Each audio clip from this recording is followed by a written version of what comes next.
Welcome to Behind the Warrior, a podcast presented by the EOD Warrior Foundation.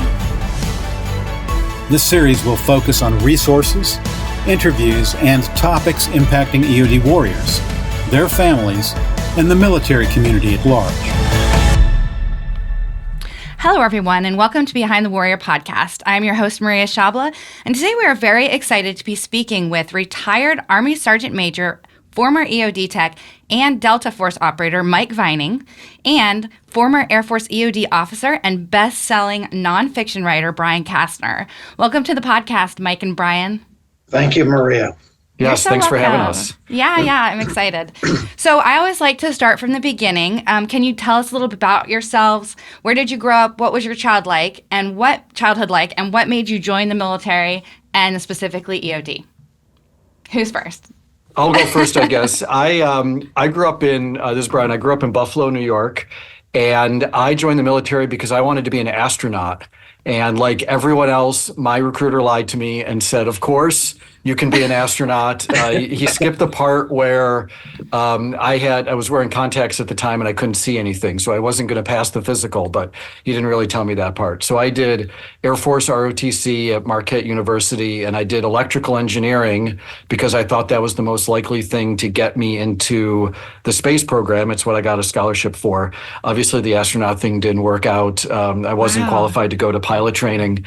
And so because I was getting an engineering degree, the Air Force, that whole thing needs the military, needs the Air Force. They put me in civil engineering, which worked out fine in the end, as it turned out, because I started with nuke, chem, bio, defense kind of things, and then quickly moved into EOD. And I moved into EOD because EOD was part of course, in the Air Force, EOD is part of engineering. And so the team, the folks there at Ellsworth Air Force Base, my first assignment, were just incredible guys, and I wanted to be a part of it. And so I figured out how to volunteer and be done with what I was doing and move to EOD and go to EOD school as quickly as possible. Wow, from astronaut to EOD Tech. That's Well, I didn't make it very far in the astronaut part, except doing the right stuff in college. But no, it all worked out in the end. It's so cool, though, like your childhood dream to be an astronaut. Yeah. And Space Force wasn't in existence yet. Yep, didn't exist yet, so I couldn't even go track satellites or launch them or do whatever they're doing now. Wow, that's cool. So, Mike, how about you? Well, I grew up in Michigan in the Lower Peninsula, about 30 miles north of Grand Rapids. And I grew up in the country. I had, raised by my mother and father. My father was a World War II Navy veteran and had two younger brothers. And I was involved in Boy Scouts, 4-H. We raised food for, to eat on the farm. We didn't raise crops to sell. We just raised livestock to eat. And I had always planned from a childhood to go into the military. My interest was actually climbing. And before I went into the Army, I went to a mountaineering school in Jackson, Wyoming, and did mountain climbing. And I would have liked to have joined the Army and be part of the mountain troops like they had in World War II, 10th Mountain Division. But in the 1960s, we had no mountain troops. Mountain troops, 10th Mountain Division wasn't in existence. We didn't have that. But my interest was science, chemistry, and I had seen a movie. It was a old, black and white movie about a British bomb disposal officer that was down in some subterranean cavern, complex. And there was a large German bomb, and he defused this bomb. And I'm like, that, takes a lot of courage or takes a lot of something to all by yourself, you and the bomb, and defuse that bomb. It piqued my curiosity. So when I talked to the Army recruiter, he said that you could not enlist for EOD. EOD was on the docket, but you had to have an AIT first, Advanced Individual Training, and then you could go to EOD school because of the washout rate was so high that if you washed out, you'd already have a military specialty. So I went to Redstone Arsenal, ammunition renovation, and from there, I volunteered for EOD and went directly into the EOD program. That's how I got started. Wow, that is so interesting. Well, it seems like both of you were like ahead of your time. You with the mountaineering and Brian with the astronaut dreams. So. Yeah. That is very cool. So, so I'm going to ask you both the same question because I'm very curious to hear both of your answers. What did you enjoy most about being an EOD Tech, and what did you dislike the most about being an EOD Tech? And can you give us a couple of career highlights? I mean, the answer is obvious, but it doesn't make it wrong. And that's the people that you work with, and just the tremendous folks that are the men and women that are in EOD, the quality of the people, the lifelong friendships, the, really closer than family, the brotherhood, as we used to call it, brotherhood and sisterhood is really, I like Mike, the challenge of school and the challenge of the job. And I always felt like if I could get through EOD school, no matter what in the rest of my life, I would have something that I was proud of. And that, that it was an accomplishment that I could always point to. And I get that's still true. Like EOD school was harder than my master's degree or electrical engineering degree or anything else, right? It really is a crucible. And so, I mean, getting through that and working with those people and having those friendships for life, we just had a graduation party for some of my kids. I have one graduating college, one graduating high school this year. And we had EOD buddies fly in from Germany and Atlanta and like all over because they were there when my kids were born and they want to see, they wanted to celebrate with us for them graduation. So of course that is the thing that's incredible about our community. I mean, for me, the low point or the thing I didn't like is that in the Air Force as an officer, you can really only do EOD for a short period of time, or at least back when 20 years ago when I graduated school, that was true. So there are some folks that have been able to stake out a bit of a different career now, but back then I didn't see that. So I did a total of 5 years in EOD on active duty, and then to kind of keep doing the work, I worked for Ken Falk at AT Solutions for a number of years, and we did. That ended up turning out to be its own career highlight because there were a few years in there as part of the Road to War program that I taught on, where we trained every single Army EOD tech, every company before they deployed to Iraq or Afghanistan in the surges, and a fair number of Marines and airmen as well. And so, I wasn't wearing the uniform anymore, but was still definitely doing lots of EOD work, and ended up being some of the most rewarding, hands-on EOD work that I did. Wow. Yeah, I hear that all the time. What techs love the most is a sense of community and camaraderie that you have. And that, it's just a big family. And I think that's incredible. So did you have any career highlights that you wanted to talk about? Oh, my combat time was Iraq. I did a tour in Balad, another tour in Kirkuk in 2006, supporting the 101st. I guess, from a purely from a pure EOD perspective, those again are friends for life. And fortunately, we all went together and we all came home together. And so that's really the most important thing. So I guess, yes, from a highlight military wise, Kirkuk in 2006, those were some bad days, but we all made it through it okay. That's wonderful. Thank you, Brian. So Mike, how about you?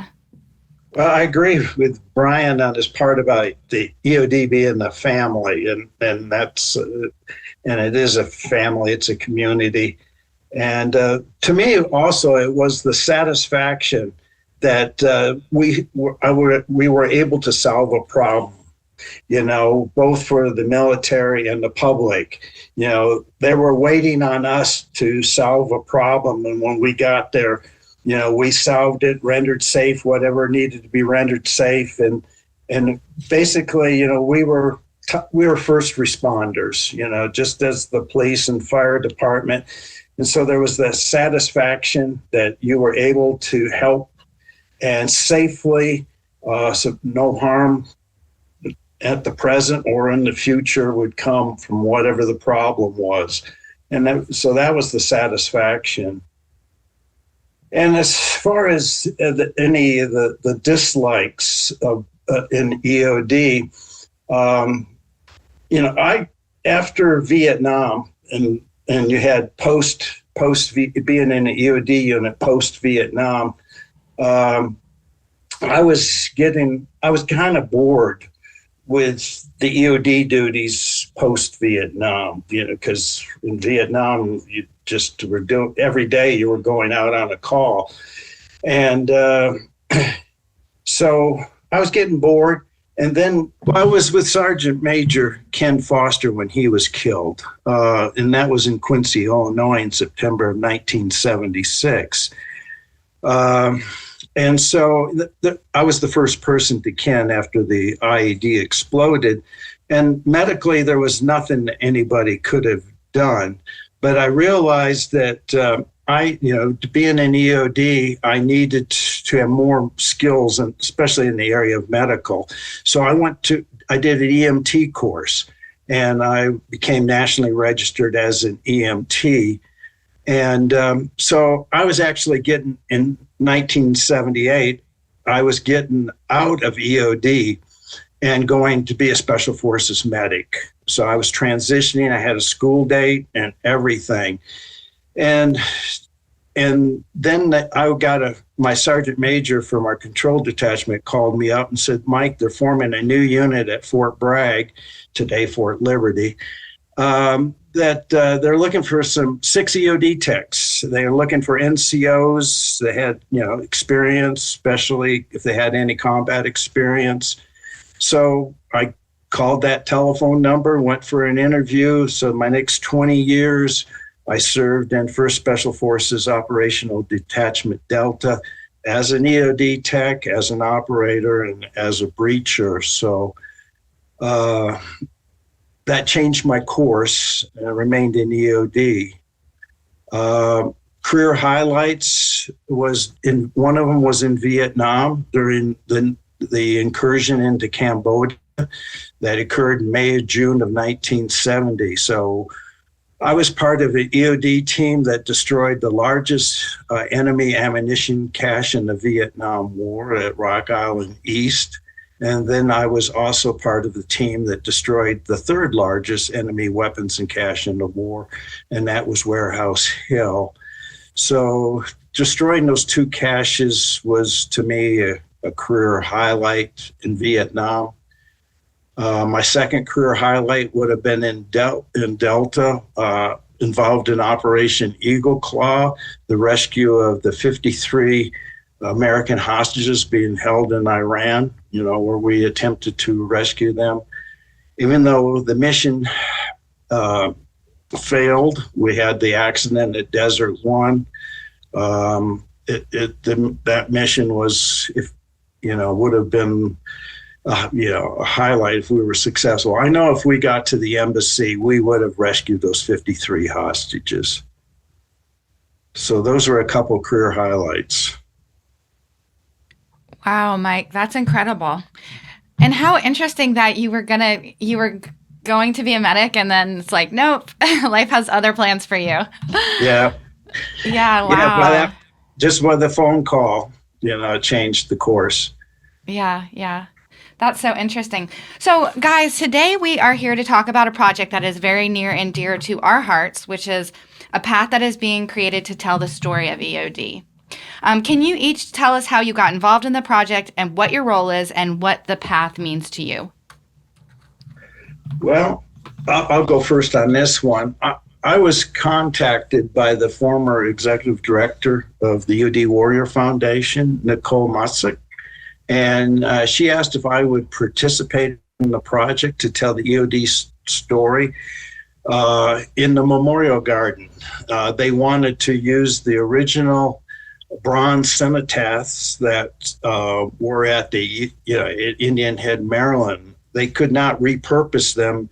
They couldn't melt them down, but they wanted to repurpose them and tell a story at the EOD Memorial Gardens. And so my role was to condense the U.S. military EOD history and put it on 3 panels in the Memorial Garden. So wow. And yeah, and I had something similar where Greg Middleman did a similar reach out. And actually now it was a couple of years ago. I know that they had been planning for a little while of, these cenotaphs from Indian Head obviously are really special and important and hold a lot of meaning. And so you just can't just get rid of them, and it's a shame to have them, but how are we going to use them? And they're really important to so many people in the community. And so the idea is that, yes, to be able to repurpose them in this way down in Florida is really special. And the way I got to think about it as they paired Mike and I together is that he's got all the facts and all the history and does all the research and knows more of the details knows more of them than, or forgotten more of them than I'll ever know for sure. And so, I viewed my job as turning into something that feels right, that goes to the tone of the place, and that, turning it into a story that is, appropriate and moving for the place that it is. And so is both factually correct 100%, but then also has, the emotional resonance that we all feel when we're visiting that place. Yeah. Well, and speaking to the original cenotaphs, I was lucky enough and honored to be able to interview John Haynes, who was a major force in creating that memorial. And I just, it comes to my mind, Mike, when I interviewed John, he had said that he was in Vietnam, with the Marine Corps, and he was a lot in the training, like going back and forth between the war and the training. And he said that there were so many techs that were dying in Vietnam, and there was no way to memorialize them or to honor them. And every time he talked to the techs, they're like, we have to do something. We have to do something. So I guess my question for you, Mike, is, how did you feel when that memorial first was stood up? Yeah, I went through EOD school in 1969, and that's where the idea was gaining ground in 1969. Mm-hmm. The first memorial was dedicated on 12 June 1970. I was in Vietnam at that time when the memorial was dedicated, but there was, the getting everything started, the first EOD ball and fundraiser for the memorial was all going on. So, yeah, and then we did the best at that time in 69 to do the research to see, we had the names from the current war, the Vietnam War, but going back into our history, Korea and World War II, we did the best at that time, the information we had available, to put the name honor and put the names on the EOD Memorial. Mm-hmm. Since then, added more historical names to the EOD Memorial, and that research is still ongoing, adding names from Korea and World War II to the memorial. It's so significant and powerful that you are actually using those cenotaphs. To me, that's just beautiful.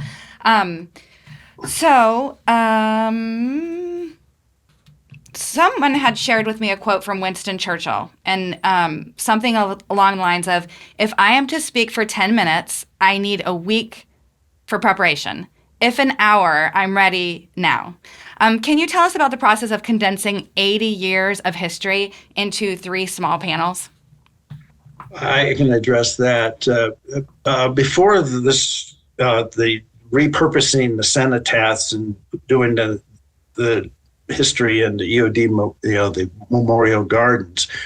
Prior to that, a museum in North Canton, Ohio, contacted the EOD Warrior Foundation, and they had this museum in North Canton, Ohio, had set up a display, an EOD display honoring Staff Sergeant Richard P.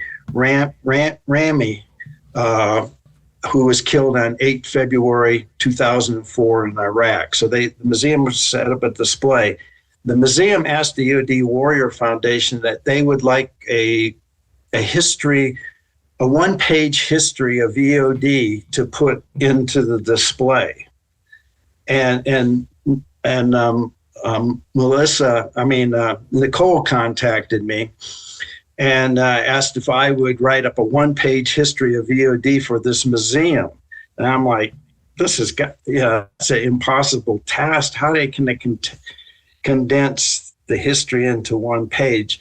But, I kept working at it, condensing it down, and I did a one-page history of EOD for the museum, and that I thought was pretty good. And so that was probably the reason when this idea came up that Nicole contacted me, because I had done that. And so that's how it got started. Yeah, Wow. when you're trying to plan something like this, like every word counts. It's like poetry.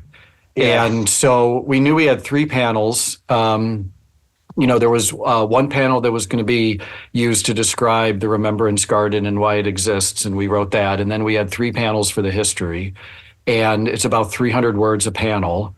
And you start trying to figure out, well, how much time do we spend on World War II? How much time do we spend on Korea? What's a natural break between panels? Vietnam, the War on Terror. Like, where do we want to put all these things? And it really is like a word by word. There's an art to it where you're trying to get it to read well and include it. And like I say, include, all of these aspects of the history, the peacetime mission, the wartime mission, how technology changed, how the career field has changed. You're trying to honor the sacrifices of people at the same time while you're trying to, describe the accomplishments, but only 300 words a panel. Right. So it's a very delicate, it's almost like building a puzzle to try to get it to look and feel right. Wow. So what did the process look like? Did you guys Zoom each other? Were you emails back and forth, or? I don't know if we're natural Zoomers. We're Zooming right now, but I don't know if this is our natural state. Yeah. Most of it was by emails back and forth, I had the one-page history of EOD that I did for the museum, and then we had Bob Leindecker and I did a 7-page history of EOD. So I included the 7-page history of EOD, and so we kind of worked on that and narrowed it all down. That was our starting point. Mm-hmm. And how long did it take you guys to get your final version of each? Oh, a couple months. Well, more than that, probably. Yeah, I think it was something like November to middle of the spring or so. So wow. Yeah, 3 to 5 months, somewhere in there. I don't know. I'd have to go double check the emails. But yes, there were many edits back and forth, and then there were many checks of the proofs, and then double checks and triple checks, and moving a comma from here to there, and all of just trying to. You're only going to set it in bronze once, right? So you're trying to get it. You're trying to get it right the first time. Yeah, and how does it feel that to you all to be part of such a all-encompassing project, creating the space for all of the whole community to enjoy? How does that feel? Well, I feels honored that that we were selected to do this. That people thought that people like the EOD Warrior Foundation thought Brian and I were the right people outside of the EOD Warrior Foundation to bring into this project. So it was an honor to be involved in it. And yeah, that's what. I mean, it is an honor, incredibly. I'm going to get emotional if I think or talk about it too much. It's also an incredible responsibility, because you want, I thought a lot about who the audience is. So the audience is people that are coming to the memorial, and they're part of the community already. They know someone on the wall. Their family members, whatever else. But it's also people who might stumble upon it, or they're more disconnected, or maybe they're more extended family. Their uncle is on the wall, or their aunt, or like their a cousin or something, and they really don't know what their loved one was involved with. And you have a responsibility to try to encapsulate all of these experiences, whether you were a cold warrior and died in a training accident, or whether you died in combat, or war on terror, or World War II, or whatever it is. You're just trying to reflect so many different experiences. And so every single person that reads that sees themselves in it somehow.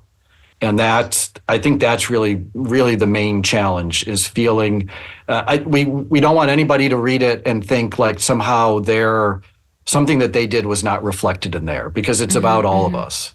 And it's about, the pride in what we've done, and then also the grief for everyone on the wall. And so we're just trying to, it should be, every member of the family should see themselves there somehow, or see their experience reflected somehow. Mm-hmm. Wow. That's awesome. I'd like to share a recent story that a recent Air Force EOD Tech graduated from EOD school. And he just recently, so he graduated from EOD school, Air Force EOD Tech, recently found out that his grandfather was in Army bomb disposal during World War II.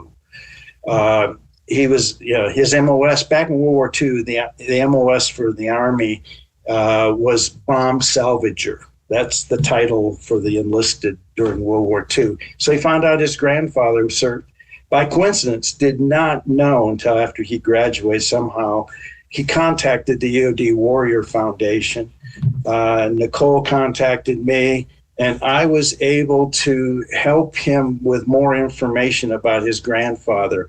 I had the EOD, he was assigned to, I think, the 236 EOD company, and I had a company picture with everybody's names, and everybody, they had a number by each picture, and they had their names. So the picture of his grandfather, and the history of the units his grandfather served in World War II.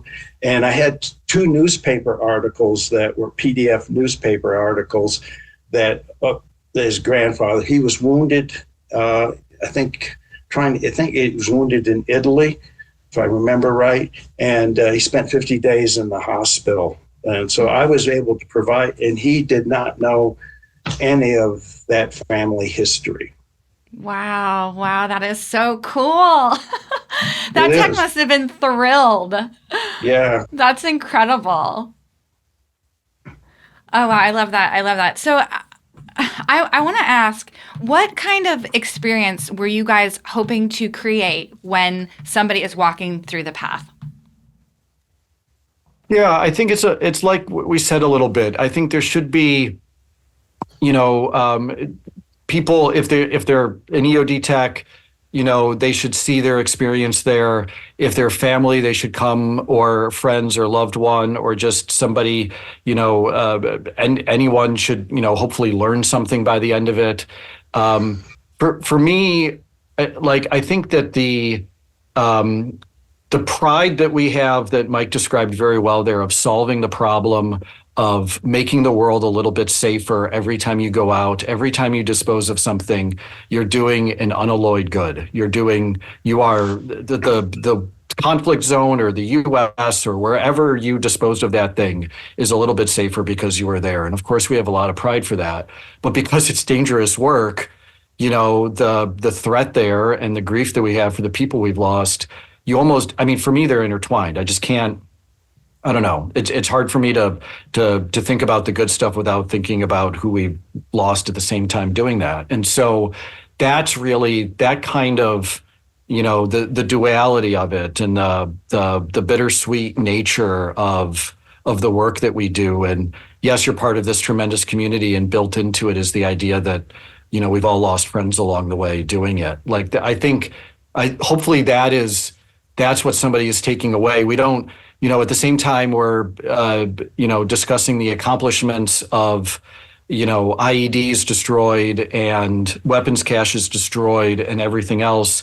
In the panels, we're also always talking about the cost and the sacrifice of having done it. Wow. Mike, did you have anything to add to that? Yeah. Also with the panels, we're sharing the origin story of the EOD Memorial and how it got started, and then it moved from Indian Head to Eglin Air Force Base, and sharing that part of the story about the memorial. And I thought that panel was an excellent panel.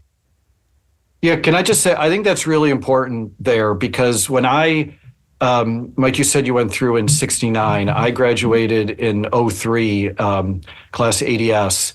And in 03, obviously the Iraq War was just starting, and we were just starting to lose people, and I think a lot of us could see kind of the writing on the wall of what was coming. Unfortunately, it was a lot worse and a lot longer than I think any of us guessed. But, in the 90s and in the early 2000s, there was a lull, fortunately, where we weren't adding as many names, and the memorial ceremony itself, at least I heard stories when I went through school. I wasn't there, of course, but I heard some stories that, there was, the ceremonies always happened, but sometimes they were smaller, and, they were, not what they are now, right? It was, I think the ball in 03 was held in the Eglin Officers Club, which is a much, much smaller venue than the convention center where we have it now. It was just a smaller thing. And so I think it's, like Mike says, it's important to say what the history is and why it's important,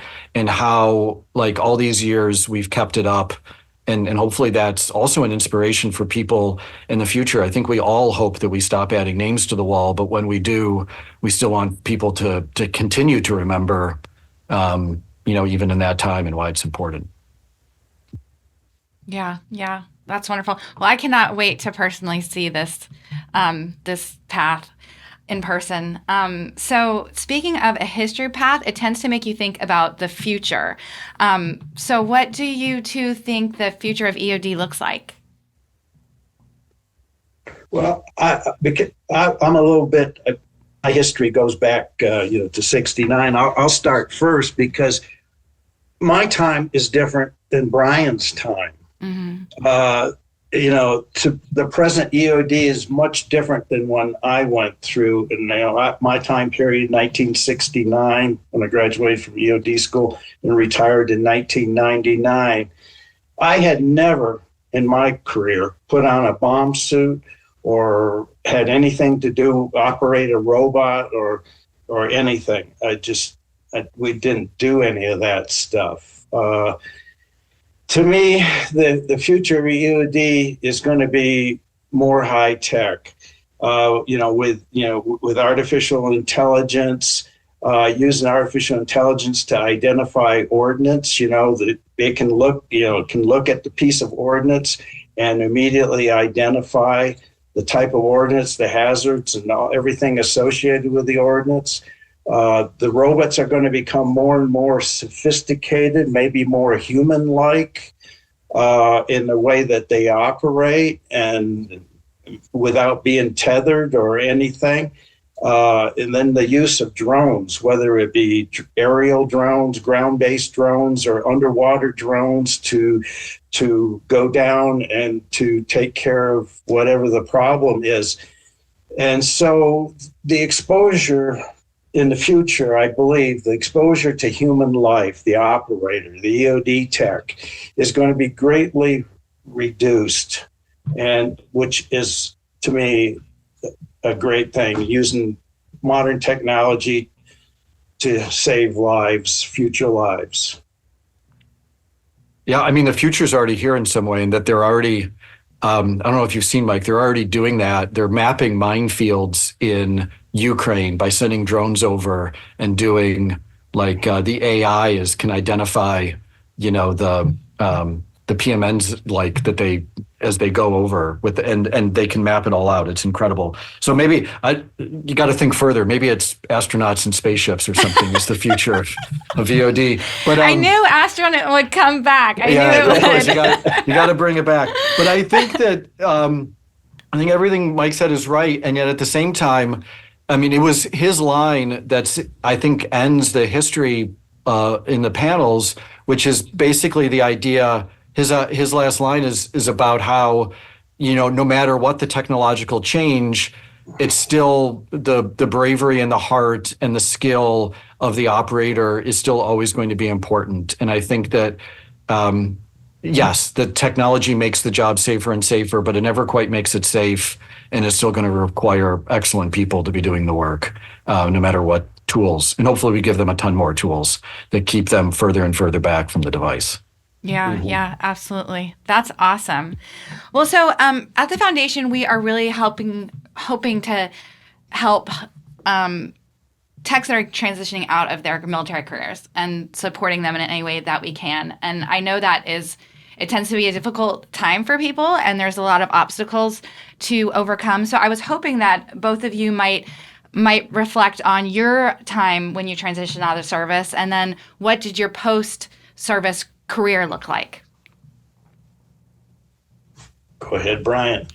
Well, sure. So when I got out, first I worked for AT Solutions for a bit, like I said, but I had a lot of struggles coming home, and eventually they caught up with me, many of the struggles that you just described. And so I ended up writing a book about that, the challenges of both doing the work and struggles coming home. And that book is called The Long Walk, which was published in 2012. And that really launched a different career for me, where I became an author and a writer. I wrote other EOD books. I've written books on other subjects. I continue to do research and investigations in the EOD world now for a nonprofit. But I think actually, you asked before about one of the career highlights. I think, a major career highlight for me, definitely more than publishing books about myself, was writing the magazine story on Linda Cox, who is the first female EOD tech, of course.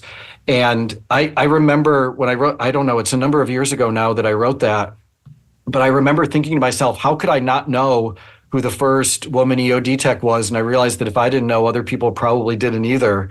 And so I did a little research, found Linda. Linda was incredibly gracious, letting me come out to Illinois or Iowa, where she was working as a UXO technician still. I spent a couple days with her.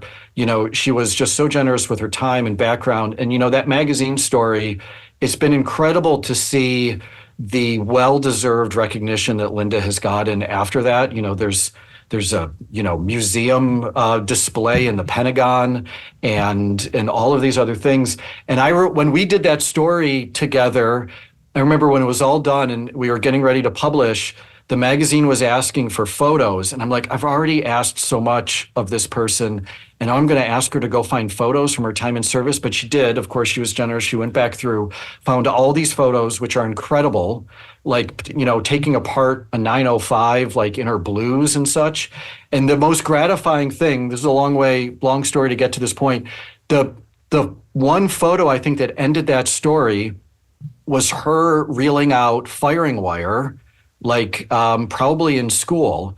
And to see now a lot of women EOD techs that have taken that photo and made patches out of it to put on their body armor to recognize Linda and her service and what it means to be a woman in EOD and everything else. It's just been incredible. So, there's a little story about how you never know how people will be affected by sometimes the work you do. So yeah, that's the highlight of my writing, is being able to work with Linda and see everything that's happened since then. Yeah. Wow. I have a copy of that article, Breaking the Glass Ceiling. Yeah, that is awesome. Yeah, we love Linda Cox. So we have our celebrating 50 years in EOD event coming up this summer that we're really excited, and Linda's going to be there with us. So that's awesome, Brian. So, Mike, what about you? Well, I believe, following military service or a career in the military, after you get out, you got to reinvent yourself, and that's what I did. So most of my career, I wasn't married, and I got married 25 days before I retired with my wife, Donna, and Donna,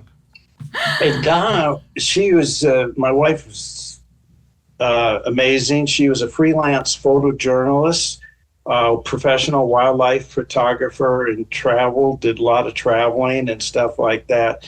So I basically retired and became my wife's assistant, helping her, when she photographed animals, identifying the scientific names for the animals, because, she sold her work and everything. And she wrote newspaper, magazine articles. My wife, has published 13 books. And so, I taught her rock climbing and mountain climbing. And we did backpacking, biking, skiing, and just we visited all 7 continents. She's been Wow. My wife's been to Antarctica 4 times. I've only been 3. She's ahead of me, and so I reinvented myself after EOD, and I think that's what you got to reinvent yourself, Mm-hmm. And the other thing is I stayed connected to the EOD community and also the special operations community, because part of most of my career, 20 years of it, was in special operations. So, I'm active in the National EOD Association. I'm a director, kind of assistant historian for the National EOD Association. I'm on various committees in the EOD. I do when the EOD Warrior Foundation gets a history question from a family member, or they want to know something, I research that for the EOD Warrior Foundation. I created a virtual EOD cemetery that Patricia, that the EOD Warrior Foundation uses for the annual placing the flags on veterans of EOD that have, at the different cemeteries around the country and even overseas. And, I'm a life member of the VFW too. So I still stayed connected to the community, and, doing EOD historical research is my passion. That's awesome. Great advice, Mike. Reinvent yourself. I love that. And stay connected. Mm-hmm, yes. Yeah, I see, in my position at the foundation, I see a lot of techs struggle when they don't stay connected. So I think that's so important.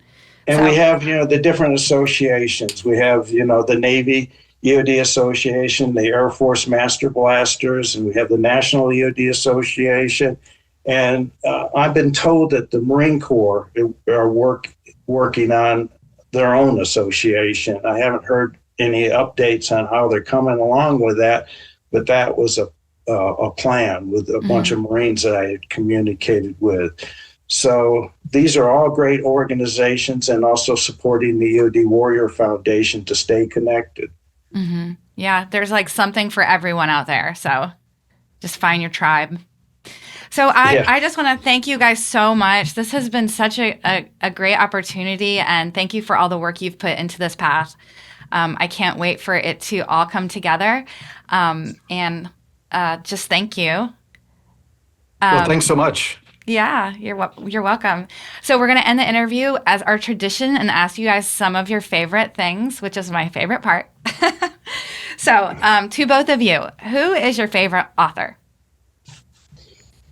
So I'll go first. I don't have a favorite author because I read too much and I would never want to pick one. But I'll just say what I'm reading. What I'm reading lately We have a new family project to go back to the beginning of the podcast with Mike and his farming.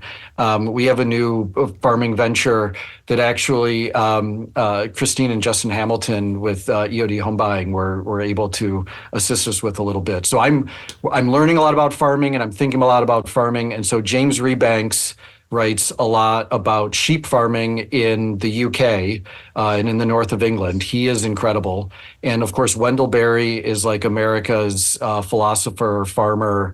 You know, he's been writing for 60 years probably now about family and community and farming and such, all from his farm down in Kentucky. So I would recommend Wendell Berry to everyone, and the importance of there's a remarkable number of parallels between farming and EOD, mostly about service and hard work and the people that you do it with.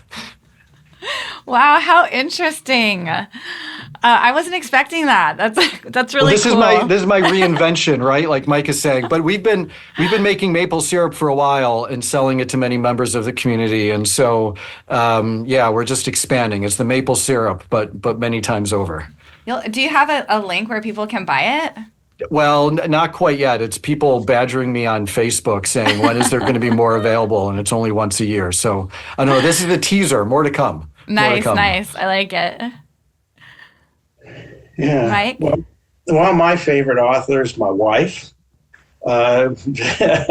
She, like I say, she's published 13 books. Two of the books are bicycling books. She bicycled from Florida to Maine. So she wrote a book called Biking the East Coast. She rode her bike from Virginia to Oregon on the Trans-American Bike Route. And so she's got a book called Biking Coast to Coast.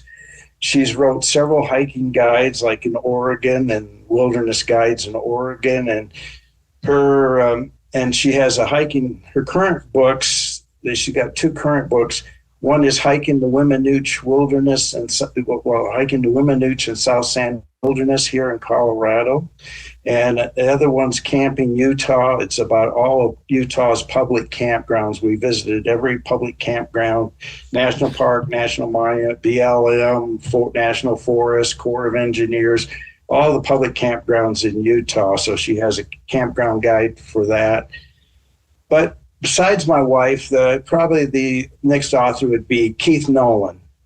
Keith Nolan wrote several books on Vietnam by interviewing Vietnam veterans.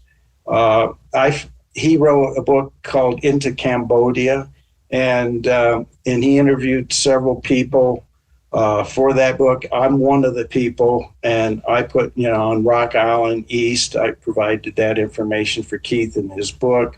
He has another one on the Death Valley, the first major battle, first Cav, 1965, in LZ X-ray, I Drang, he wrote a book. Keith was an adolescent during Vietnam, never served in the military at all, but he was, saw the nightly news and everything. And so he did several books on Vietnam, and you can look those up. But sadly, Keith died with cancer at age 44. And wow. He was, but his books are really good, and it's because he talked with different veterans and so he had a series of Vietnam books, Keith Nolan. That's awesome. Well, I have to say, your wife sounds like Wonder Woman. What an incredible person. Does she publish under her name, or does she have a pen name? Like if somebody wants to look at her books? Donna Eikenberry. My wife's name's Donna Eikenberry. Donna Eikenberry. That's awesome. And she has a website too. It's DonnaEikenberryPhotography.com. Oh, wow. That's great. And so all of our trips, whether to the Galapagos, to the Amazon, to the Arctic, Svalbard, the Canadian Arctic, we Komodo Island to see Komodo dragons, all that stuff's on her website, Donna Eikenberry, and it's Eikenberry with an I, .com, photography.com. Awesome. Shout out to Donna. I love it. If your wife is an author, the correct answer to what's your favorite author is your wife. Yeah. That is Yeah. So he got you that got one. Uh, Okay, so here's the next one. Who is your favorite historical figure? Mine, the correct answer is Cincinnatus, which is, and so this is kind of an odd one, but this is going back to the farming thing again. So he was this is back in Rome, like 450 BC, where he served his country, quit, went to his farm, and then when there was a national crisis, got pulled out of retirement, won the national crisis, won the war, and then instead of keeping power, went back to farming.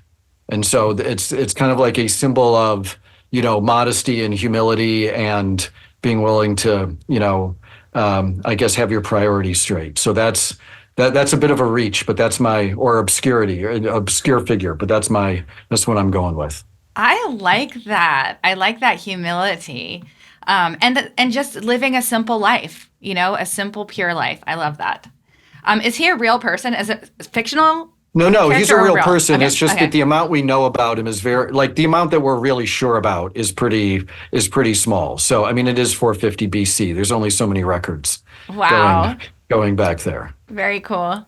Mike, who's yours? well, I thought about this one. I'd have to say it was a British inventor, aeronautical engineer, Barnes Wallis. He's the aeronautical designer for the British Lancaster bomber and several other British aircraft. But he also designed the dam buster bomb that was used in World War II to destroy the German dams. And he used the concept of skipping stones over the water. And anyway, he designed the dam buster bomb. He designed the 12,000-pound tall boy bomb, the 22,000-pound Grand Slam bomb, and several other different ordnance and stuff. The guy was an amazing engineer in coming up with these amazing bomb designs. And to me, the dam buster bomb was an amazing how it would rotate it up, counterclockwise under the Lancaster bomber, and that the Lancaster bomber had to be 60 feet above the water. So they used two lights, angled lights. So this was at night. So when those two lights pinpointed to be one light above the water, they knew the bomber was at 60 feet. And then the bombardier had to stick with like a cross with two nails on the end. They had two towers on each of the dams in Germany. And we knew the distance between the dams. So once the nails lined up with the towers on the dam, they knew that they were the right distance from it, and then it released it, and the bombs just skipped over the water, hit the dam. By the time it hit the dam, it had really lost its inertia, and then it sunk, and then hydrostatic fuses. And I got to see one of these bombs in the Imperial War Museum in England, and it was amazing to see one of these dam busters. So Barnes Wallis. Holy cow, Mike. I think my jaw was like on the floor for that story. That's incredible. How it's interesting. An incredible story. Wow. Yeah, it is. Okay. So this one is kind of interesting to me. What is your favorite time of day to write, since you're both writers? My favorite is between about noon and 2:30, and it's not really favorite, but I would say, or it's only favorite because it's when I get most of my work done. Like, everyone needs a deadline. And my deadline for many years was when my kids got off the bus. So like in the morning, I'm getting going, I'm getting some work done. Oh, I guess it's time to go for a run. And then by noon, it's like, oh, I have not written my 500 words for the day. So between noon and 2:30, that's when most of the writing would actually happen. And then it was being dad when the kids got off the bus. Interesting. And so 500 words a day, that is a thing for you? I mean, it was. I would plan out. I would have like daily goals, weekly goals, monthly goals, just to get a book done on time. You have to, you can't write a whole book in one day. So you have to break it up into reasonable chunks of what can I do today to move it along. And I'm pretty slow on my new project right now. So I guess I guess I need to start doing that 500 words a day to get back in shape, so to speak. There you go. What about you, Mike? Well, basically, anytime I get a break in what I'm doing during the day, whether it's doing something out in the yard or we're exercising or we're traveling. We travel about half the year, so we're still traveling. We're heading and next month we're heading to Europe for a month. So anytime I get any type of break, then I can sit down and write, do research. Historical research is what I like to do, and I got lots of projects. Yeah, you do. Okay, cool. The last question is, what is your favorite meal and beverage? Anytime I'm having sushi, it's a good day. I think I smile and I'm happy. Even bad sushi can be good sometimes. What's your favorite sushi thing or item or whatever? My wife's really into eel, so usually like half the order is eel in some way, dragon roll or straight up eel roll or whatever else.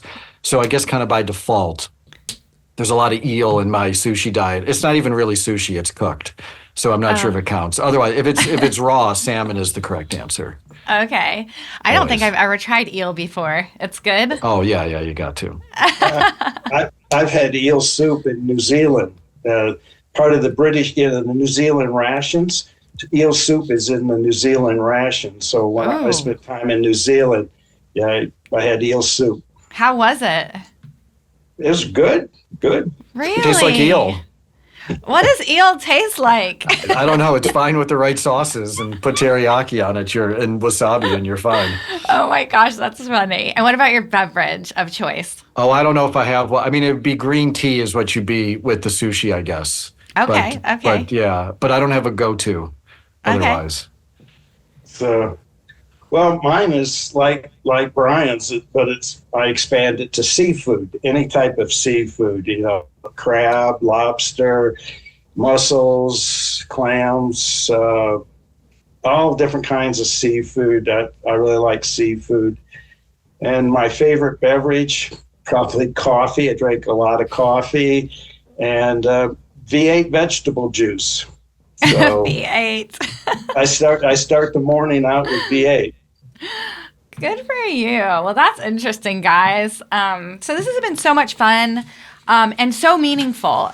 I'm very grateful for, like I said, for everything that you guys have done to putting your heart and soul really into this history path to make it a special place for not only techs, active, veteran, and their family, and maybe somebody that knows nothing about EOD and just stumbles upon the memorial. I already have the sense and the feeling that this is going to be a very, very special place for everyone to visit. So thank you so much. Thank you. It's an honor to be part of it. Yeah, and we wish you both the best in your writing and your travels and your adventures with sheep farming. Yep, very soon. Okay. All right, guys, you take care. Hi, Maria. Thank you for listening to our Behind the Warrior podcast, brought to you by the EOD Warrior Foundation. The EOD Warrior Foundation is a 501c3 nonprofit organization serving the EOD community by providing financial assistance, scholarships, and providing hope and wellness resources for the active duty, reserve, National Guard, retired and veteran EOD communities and their families. We also honor our fallen and wounded EOD technicians by maintaining the EOD Memorial and Remembrance Garden. We do all this through the generosity of individual and corporate donors and sponsors. If you would like to assist the foundation or support our Behind the Warrior podcast, click the link on our webpage at eodwarriorfoundation.org or contact us at info@eodwarriorfoundation.org. Thank you for listening, and don't forget to tell a friend. The various opinions, beliefs, and viewpoints expressed by guests, contributors, and participants of the Behind the Warrior podcast are their own and are intended for informational purposes only. They do not necessarily reflect the opinions, beliefs, viewpoints, or policies of the EOD Warrior Foundation or its employees and volunteers.